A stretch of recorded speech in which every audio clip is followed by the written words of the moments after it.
Hoje eu quero tratar com os irmãos sobre esse tema.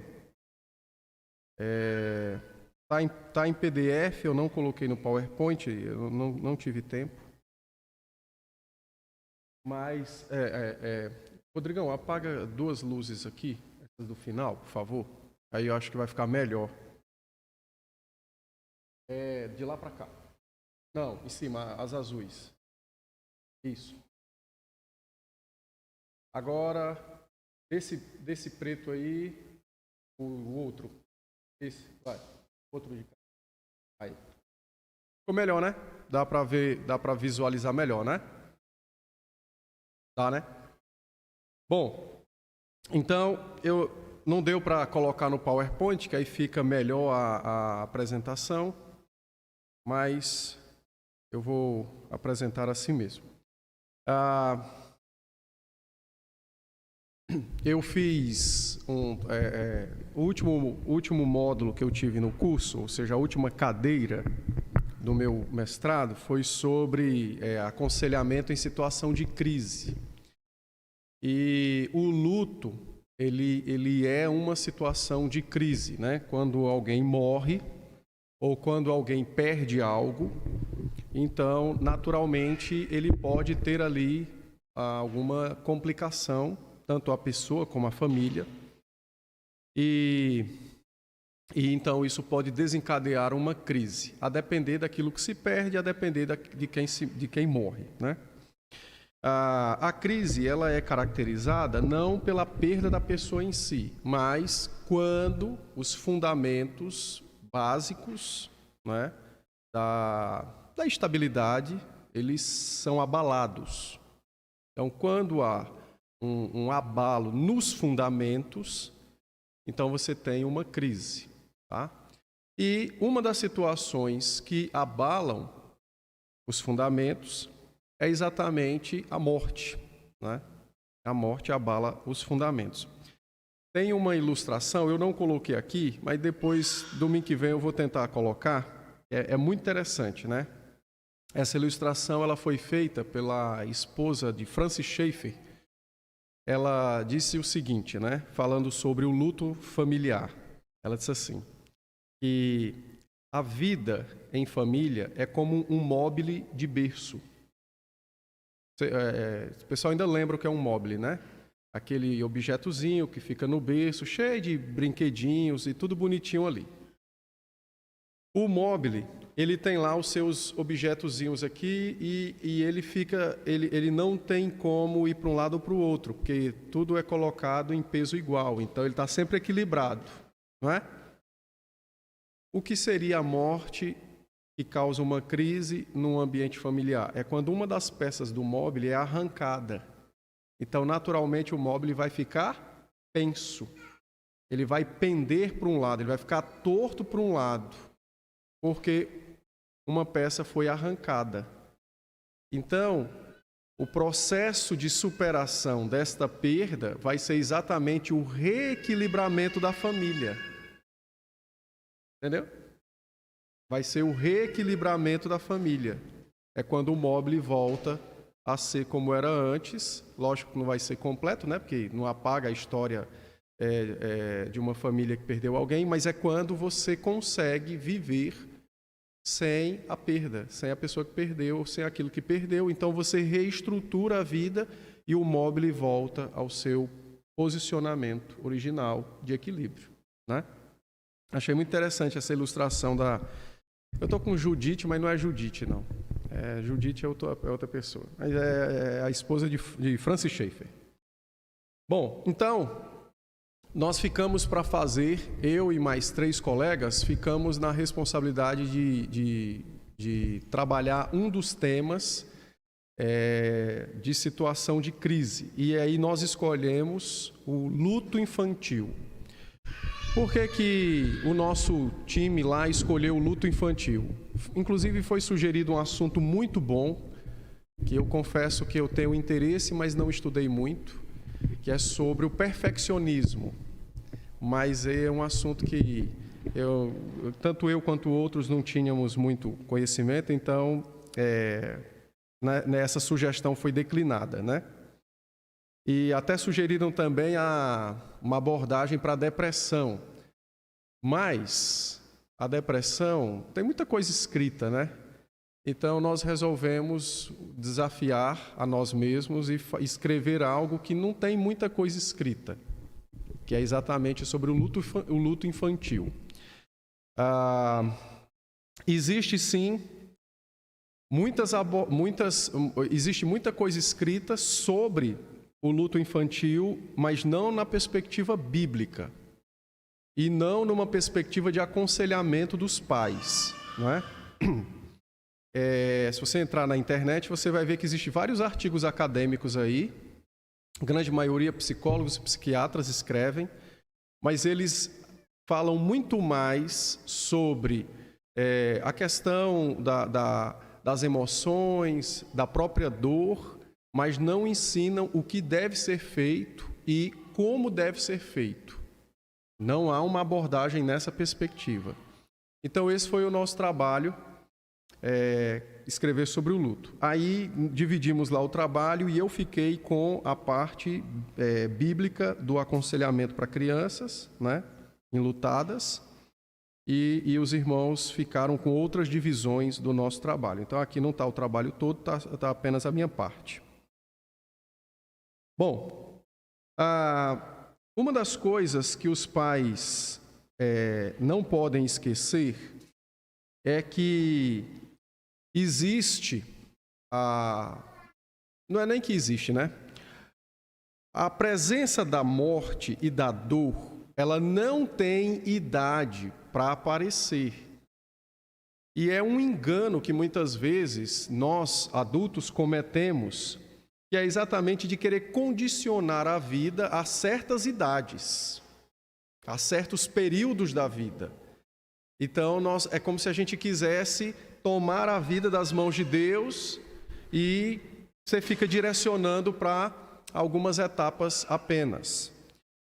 Então, quando acontece uma morte ou uma perda de algo significante dentro da família, e diga-se de passagem, o luto não precisa ser apenas a morte de alguém, pode ser a perda de algo significante. Inclusive, para as crianças, elas passam por mais processos de luto do que os adultos, porque elas perdem mais coisas que são significantes para elas do que para nós.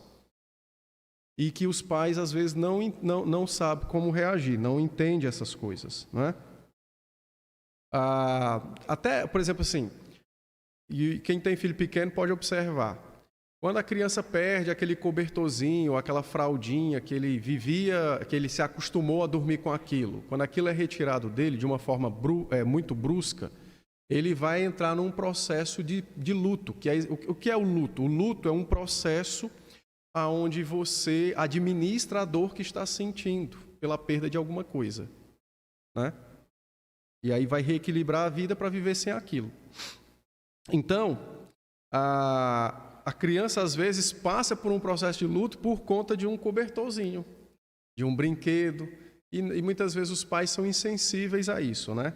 À medida que elas vão crescendo, elas vão demonstrando melhor. Eu não vou entrar nesse assunto aqui, mas tem uma parte do nosso trabalho que mostra que há diferentes tipos de luto para diferentes idades. Crianças menores não demonstram tanto, de 3 a 5 anos demonstram um pouco mais, a partir de 5 demonstram mais, e como eles fazem isso, né? Bom, então, os pais muitas vezes ignoram a realidade bíblica de que existe a dor e a morte para os seus filhos também, na realidade dos seus filhos. Então, por ignorar essa realidade bíblica, é que nós muitas vezes não nos preparamos para cuidar deles quando eles estão sofrendo. Então, o apóstolo Paulo disse assim, Romanos 5,12, ele disse, né? Portanto, assim como por um só homem entrou o pecado no mundo, e pelo pecado a morte, assim também a morte passou a todos os homens, porque todos pecaram. Então, se todos pecaram, a morte passou a todos eles. Portanto, a realidade da dor e da morte não está condicionada à vida adulta. Então, pais que não creem que seus filhos pequenos são pecadores ignoram o princípio bíblico. e ignorarão também a presença da dor na vida dos seus filhos, né? Lá em Romanos 12, no verso de número 15, o apóstolo disse assim: alegrai-vos com os que se alegram e chorai com os que choram. Então, o nosso objetivo é exatamente preparar os pais para chorar quando seus filhos chorarem também. Bom, eu trouxe aqui a definição da Sociedade Brasileira de Pediatria. Então, eu vou ler para vocês. E, lógico, a depender de quem fala, muda também a concepção acerca do processo de luto. Então, a Sociedade Brasileira de Pediatria disse assim: o luto é uma reação emocional intensa diante de uma perda. Essa perda não se resume apenas à morte, mas também a variadas situações dolorosas ocorridas durante toda a vida, tais como o rompimento de um relacionamento, de uma amizade, a saída de um trabalho, uma decepção, uma despedida, dentre muitas outras. O luto é vivenciado como uma imensa tristeza. Aqui eles estão corretos. De fato, é uma reação emocional de extrema ou de intensa tristeza por aquilo que se perdeu, não é? Uma perda de interesse pelo mundo. Aqui está errado. Não está certo. O que o luto, uma das reações da pessoa enlutada é a não continuidade por um tempo da sua rotina. Aí, como eles não entendem que é uma consequência, eles colocam como sendo parte do processo. Não é parte do processo, é consequência. Consequência é diferente de parte do processo. Entendem? Então, o luto, como qualquer situação de crise, a primeira coisa que vai acontecer é o rompimento com a rotina. Porque, lembra que a definição de crise é abalo nos fundamentos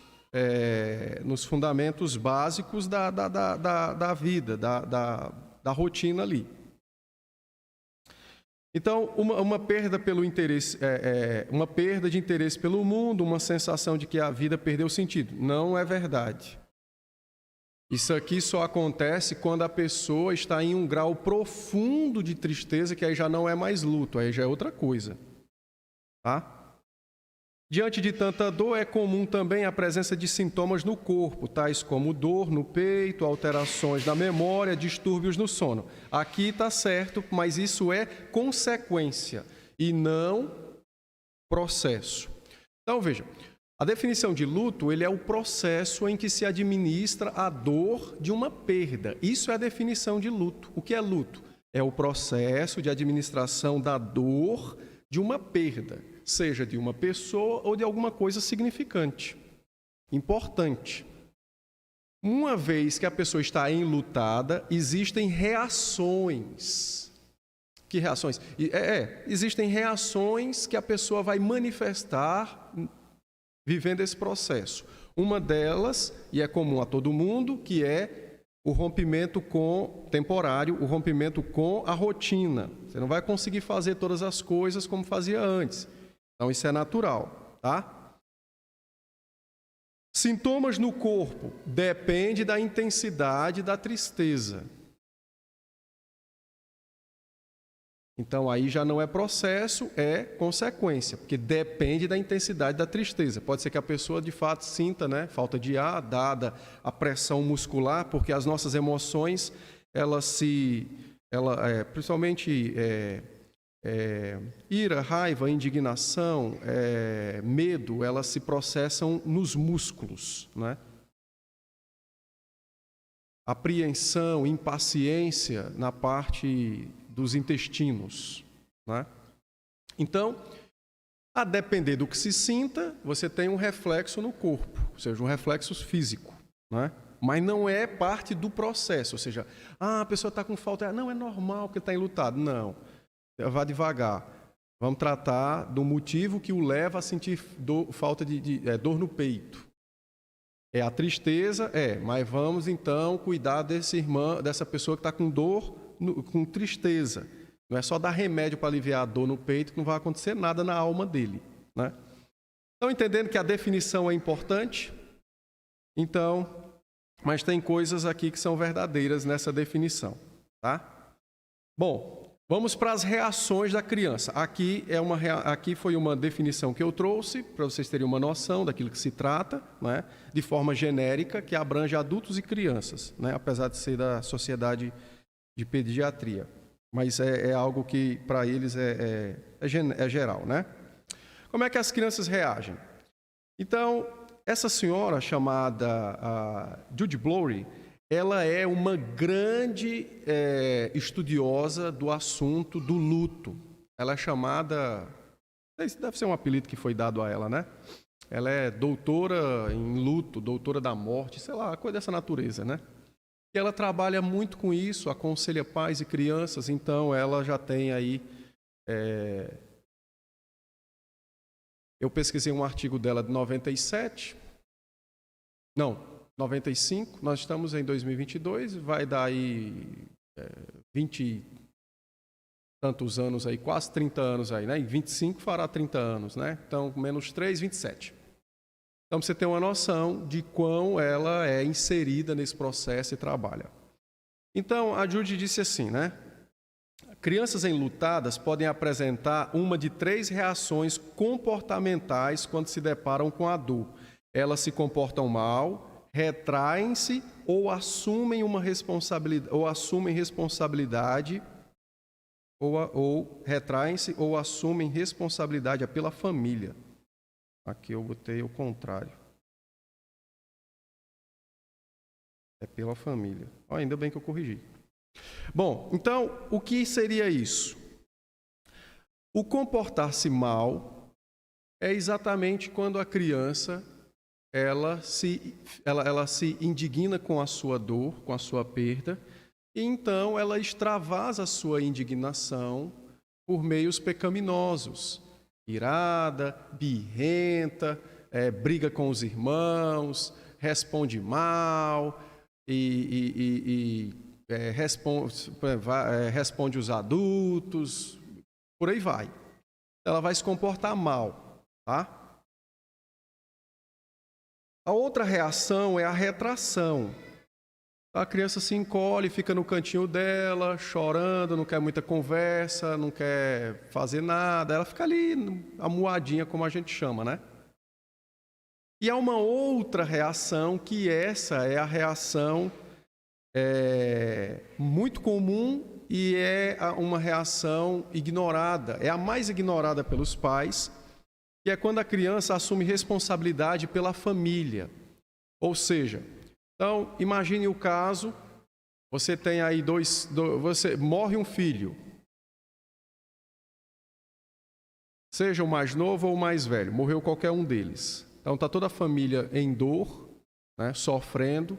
A reação de assumir responsabilidade pela família é quando a criança, tentando cooperar com os pais, ela começa agora a trazer para si responsabilidades que não é dela. Então, ela vê a mãe chorando, então, eu vou me responsabilizar pela casa. Ela vê o pai chorando, ela tenta se responsabilizar por aquilo que é do pai. Entendeu? Se tem outros irmãos, ela vai tentar cuidar desses irmãos pelos pais. Estão entendendo? Então, isso é assumir responsabilidade pela família. Isso é muito comum em crianças maiores, já jovens, talvez adolescentes. E quando morre um dos pais, aí ele assume a responsabilidade pela família. Então, é uma forma de reação ao luto, tá?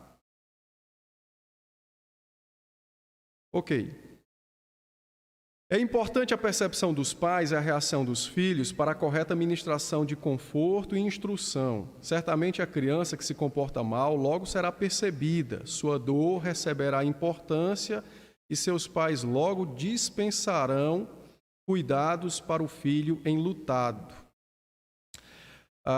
De fato, a criança que se comporta mal, ela vai ser o centro das atenções. E isso é um problema que eu vou abordar mais à frente, que é sobre como os pais ministram o cuidado aos seus filhos. Mas dificilmente uma criança que se comporta mal vai passar despercebida, né? Todos nós daremos bastante atenção para elas, ou para ela. A criança que se retrai também, logo, imediatamente, ela receberá atenção, não é? Porque esse comportamento é facilmente percebido. Tem uma cartilha que foi distribuída, essa cartilha está nesse site, que é o site...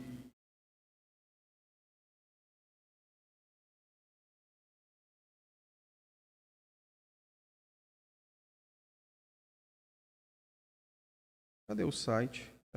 Eu fiz esqueci uma nota de rodapé.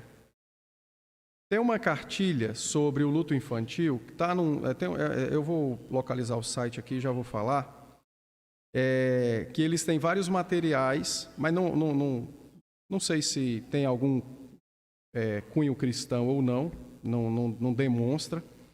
Mas olha que interessante essa cartilha, ela foi distribuída em alguns cemitérios no Brasil, e nessa cartilha é como se as crianças dissessem aos pais o que elas sentem, não é? Então, a criança diz assim, isso aqui eu estou falando sobre a questão da retração, a criança ficar retraída. Então, na cartilha dizia assim, nós podemos ficar agitados demais ou quietos demais. Podemos ficar sem comer ou comer muito. Essa situação pode mexer com o nosso sono também, nos deixando sem sono ou dormindo demais.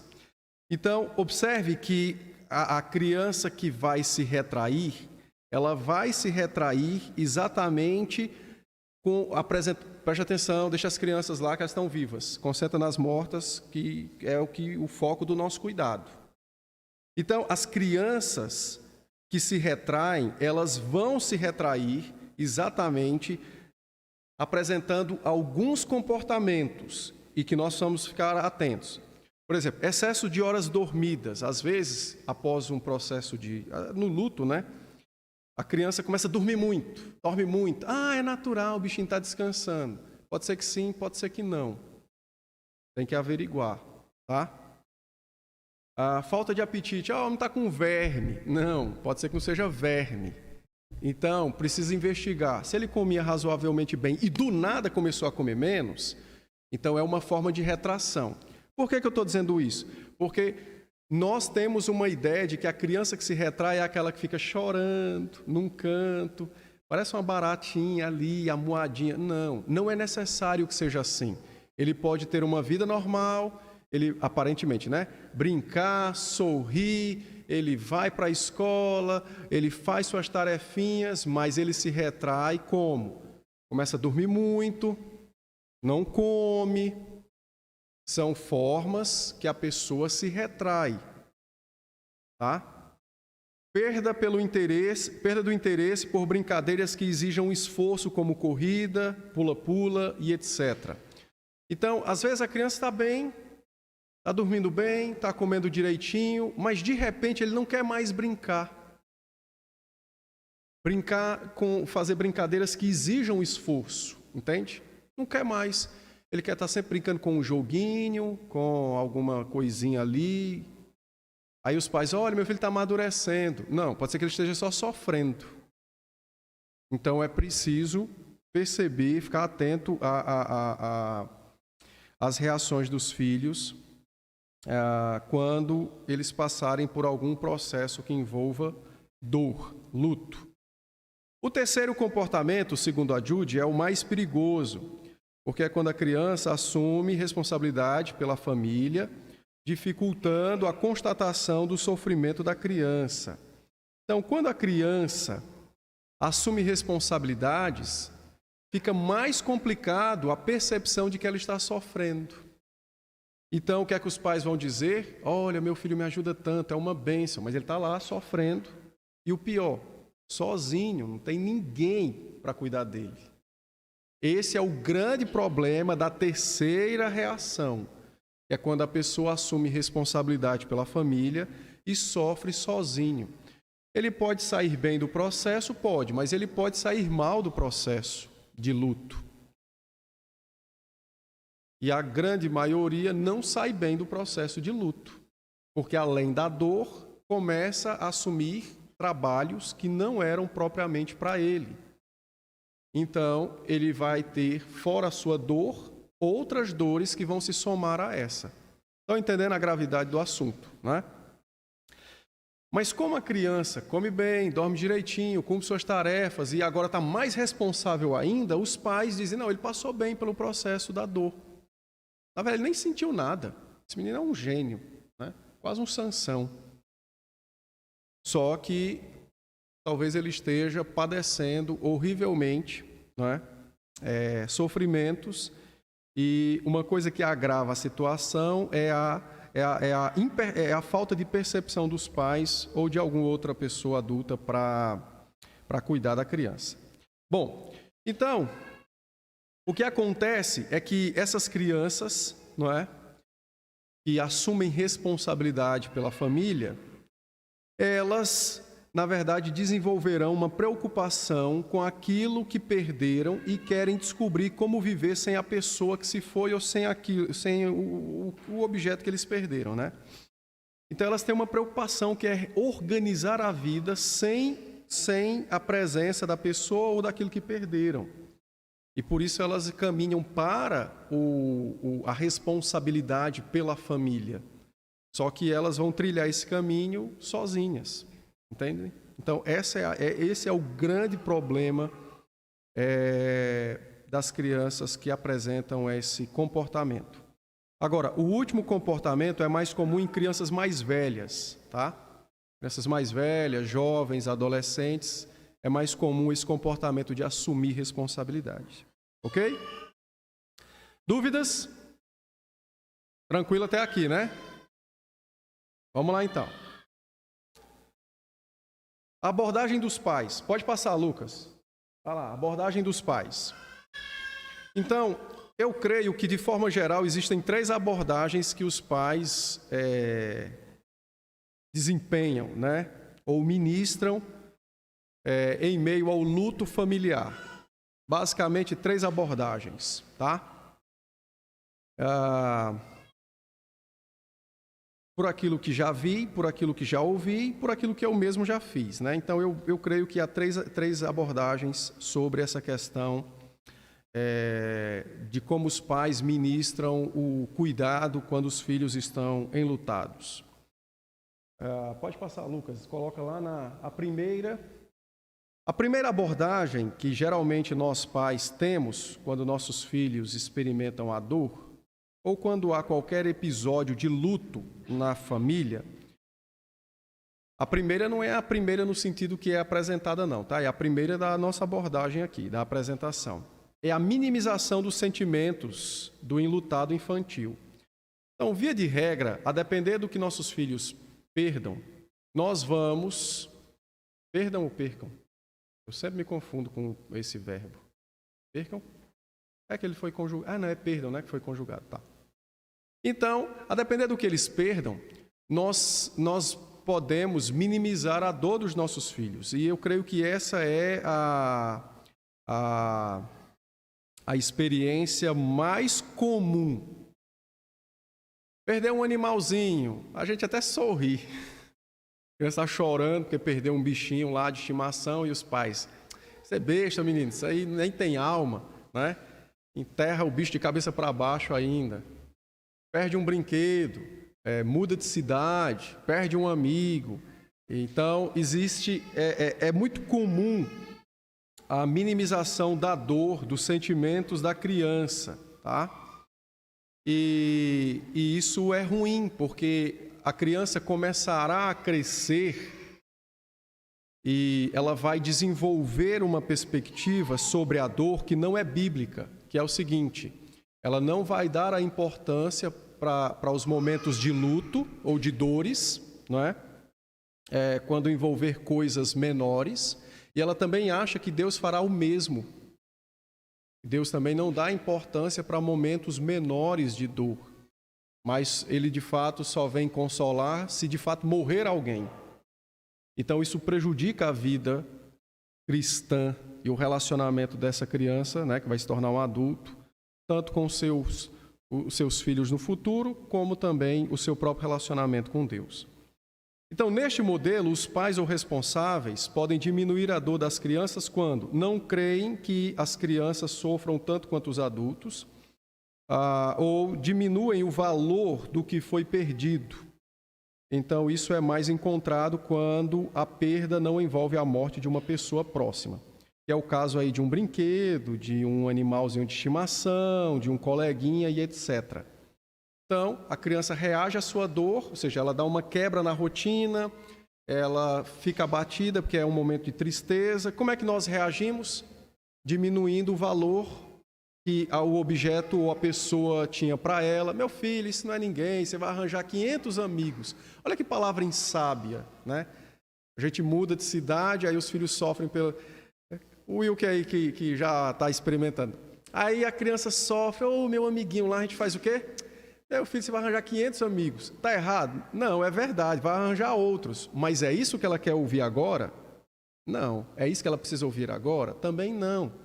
Então, o que temos que fazer? De fato, entender que era importante aquela pessoa, a dor dela é verdadeira e nós vamos ministrar o consolo pelas Escrituras. Entende? Ou seja, uma das coisas que eu aprendi nas minhas mudanças é que a saudade só existe quando existe amor. Se você não ama ninguém, você não vai sentir falta de ninguém. Então, pensa numa perspectiva boa para quem sofre nesse momento. É entender que a sua dor é fruto do seu amor pelo outro. E está correto, amar o próximo, foi o que a Escritura ensinou. Então, não é pecado passar por aquela dor. E agora a pessoa, no caso a criança que está lá sofrendo com a perda de um amigo ou de um objeto, ele pode encontrar consolo em Cristo. Cristo é o único amigo que não se separa de nós. Então, de todas as pessoas que nós conhecemos nesta vida, só existe uma pessoa que nunca será separada de nós. Quem é? Cristo. Então, essa é a hora de mostrar a presença real do nosso Salvador no aspecto que ele mais disse aos seus discípulos. Ele mesmo disse em João 14, Eu já não vos chamo de servo, porque o servo não sabe nada que o seu Senhor faz. Eu vos chamo de amigos. Olha que coisa interessante. Então, Cristo estava antecipando-se à dor dos discípulos, com relação à sua partida, e ele estava exatamente dizendo, a nossa relação ela é muito mais íntima e próxima do que qualquer outra sobre a face da terra. Então, é hora de não diminuir o valor, mas de ministrar o conforto à criança, Outra coisa que geralmente os pais fazem quando minimizam a dor dos seus filhos, é que geralmente os pais ou algum responsável, eu coloquei algum responsável porque tem crianças que não são criadas pelos pais, um avô, um tio e etc. Eles inventam histórias. Morre alguém, olha, fulano viajou. Rapaz, isso é uma mentira. Primeiro que é uma mentira. A Bíblia diz que toda mentira provém do diabo, Segundo, que essas mentiras, elas encontram um texto bíblico que proíbe não apenas a mentira em si, mas o efeito que a mentira causa no coração, tanto da criança como dos adultos, Provérbios 13, 12 tem uma palavra muito clara sobre esse negócio de ficar fazendo falsas expectativas. Então, Provérbios 13, 12 diz assim a Escritura: a esperança que se adia faz adoecer o coração. Aí passa um tempo, a criança espera que o seu tio, o seu avô, o seu primo, não sei quem, volte. Ele nunca volta. Qual vai ser a reação dela? Uma reação de frustração. Se ela descobrir a verdade, a sua reação vai ser de indignação. Qual é o fruto tanto da frustração quanto da indignação? A perda da confiança. A perda? Não, agora é a perca. Que é substantivo. A perda. Estou colocando um artigo. Isso só vai no subjuntivo? Tá. Então, é a perda da confiança nos seus pais.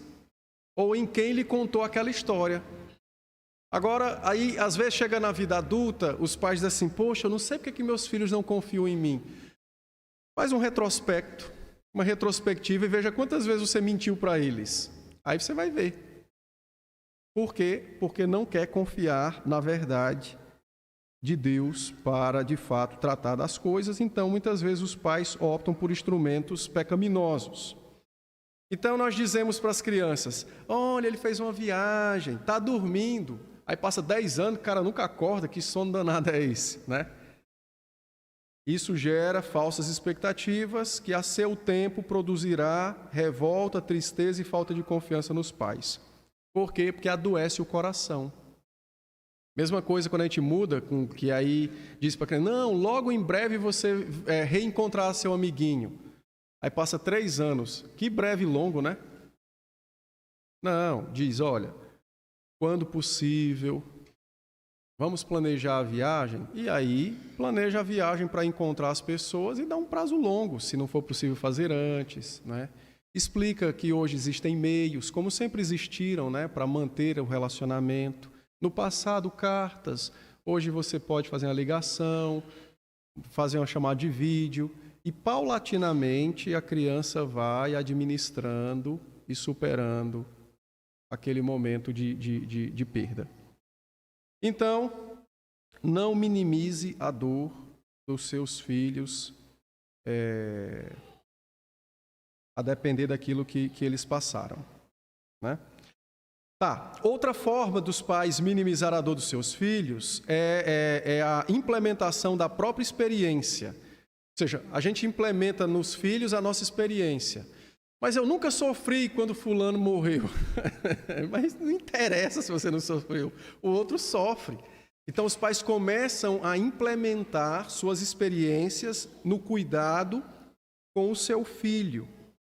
Então, ele julga a criança, as reações da criança pelas suas próprias reações no passado, e ele ministra consolo a essa criança conforme ele recebeu. Muitas vezes não foi dado o que era necessário, e pronto. Quando a ordem bíblica de Romanos 12:15 chora com o que chora. E lá não diz assim: olha, só chore quando o choro da outra pessoa for morte. Não, chore com o que chore. Não interessa o que o outro está chorando. Compadeça e aplique o consolo necessário àquele que chora, né? Então, expressões como: eu passei por isso assim, meu pai me disse isso, são reações que minimizam a dor e é também a atitude de implementar suas próprias experiências nesse cuidado, tá? Isso não é bom. Isso aumenta o sofrimento e tal. Bom,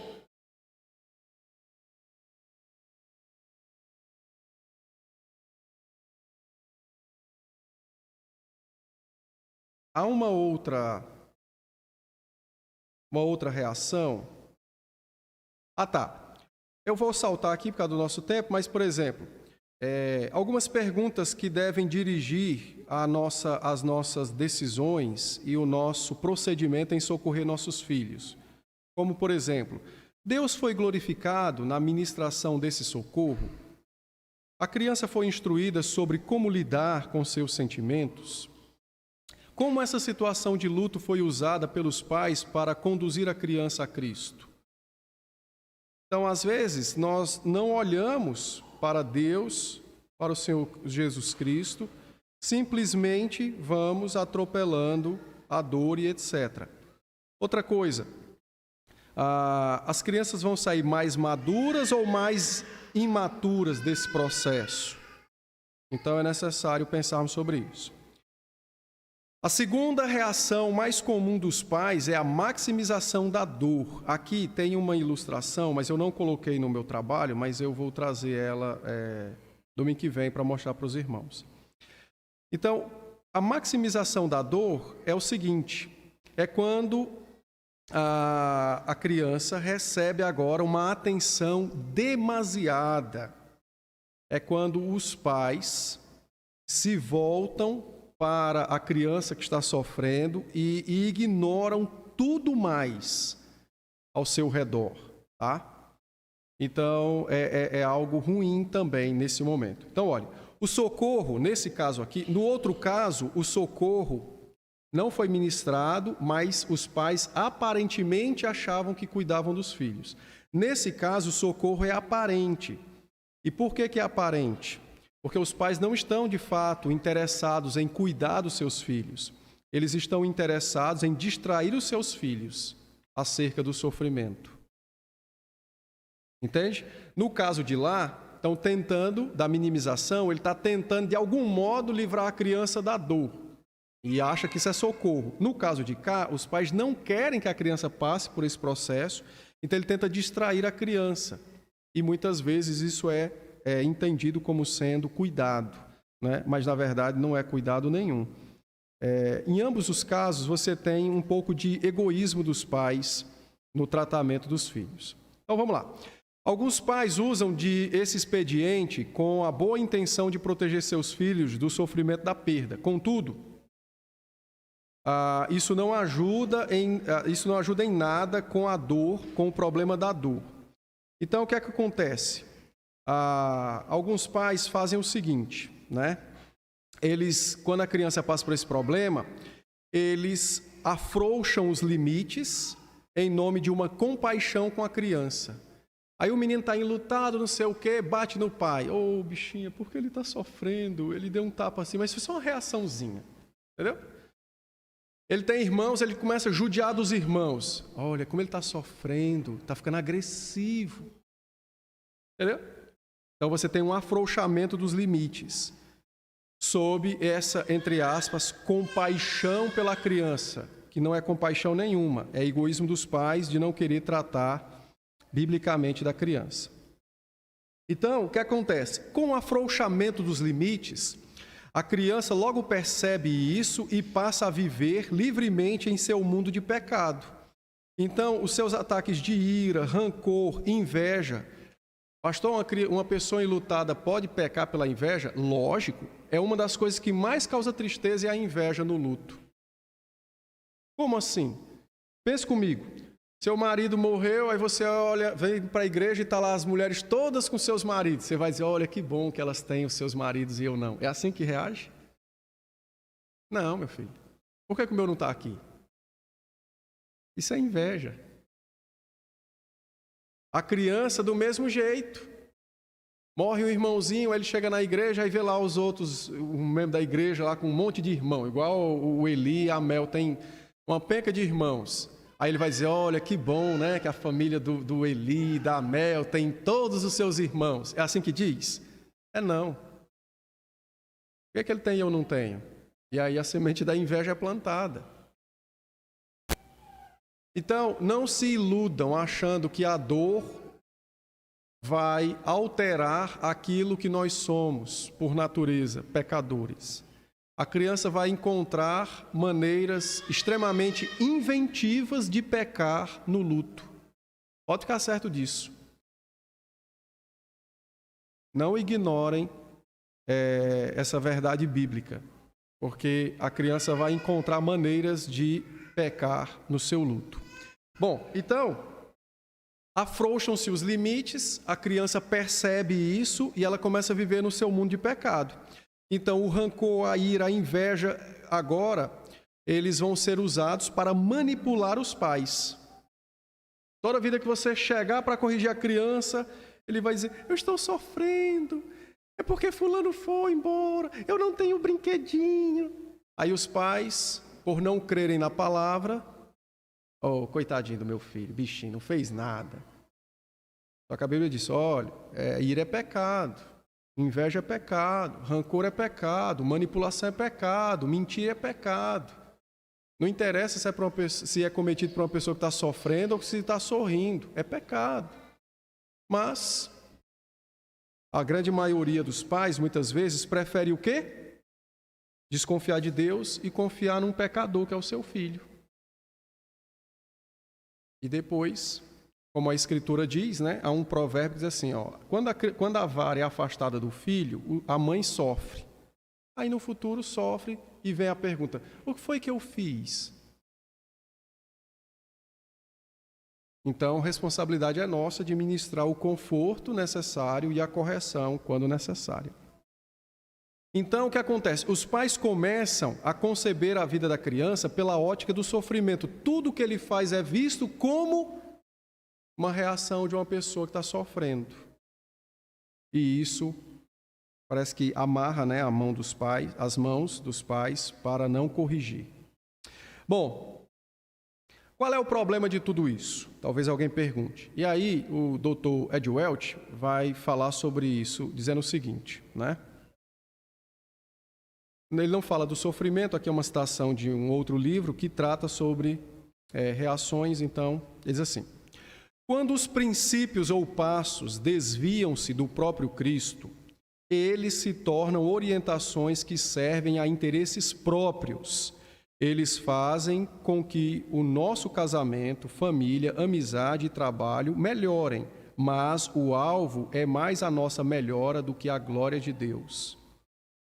Mas para o povo de Deus, a motivação deveria estar voltada conscientemente para Cristo.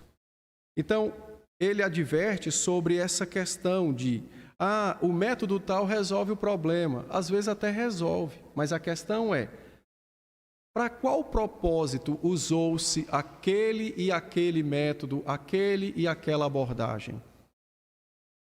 Todas as vezes que nós nos distanciamos de Cristo, o fundamento de tudo que vai ser usado é para nosso próprio interesse. Nosso próprio interesse. Só que a ordem bíblica é: não vivam para vocês, vivam para Cristo. Gálatas 2:20. 1 Coríntios 10:31 vai dizer: olha, até se você for tomar suco de laranja, você beber para a glória de Deus. Então não pode ser para vocês. E é esse o problema que é gerado aqui. Entendeu? Esse é o problema. A criança talvez até passe bem por uma das ministrações lá, né, do acompanhamento dos pais no seu sofrimento, mas como ele não foi levado a Cristo, então o que vai acontecer é que aquilo vai desencadear uma série de outras questões na vida dele. E quando ele se tornar maiorzinho ou adulto, então ele vai manifestar isso. Os pais poderão perceber o fruto dessa falta de Cristo na vida dos seus filhos.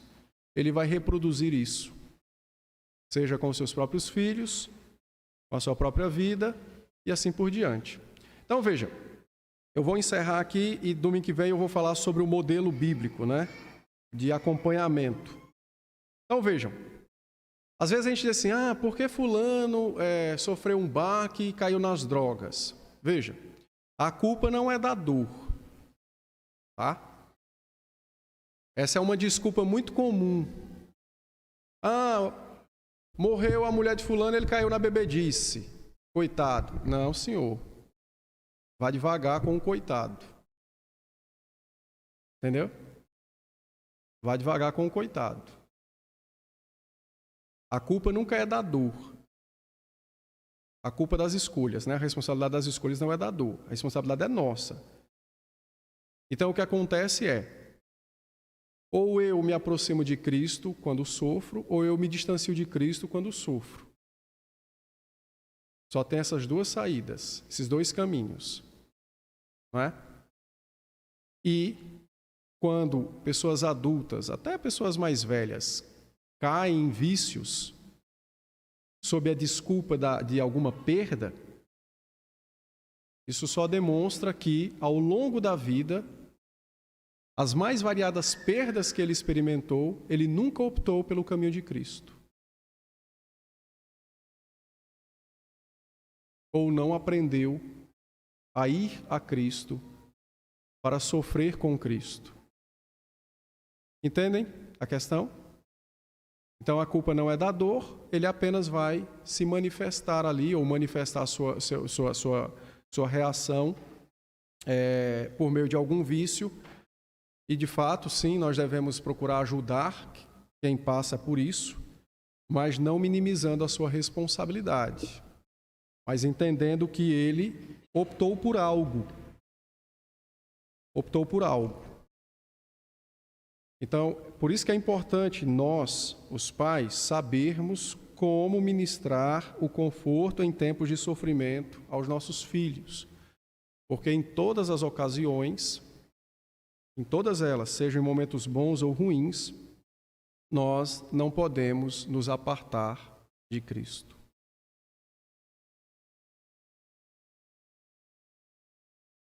Beleza? Dúvidas? Não? Então, domingo que vem nós continuaremos e aí eu vou falar sobre a abordagem bíblica e caminharemos, inclusive, um pouquinho em reações suicidas.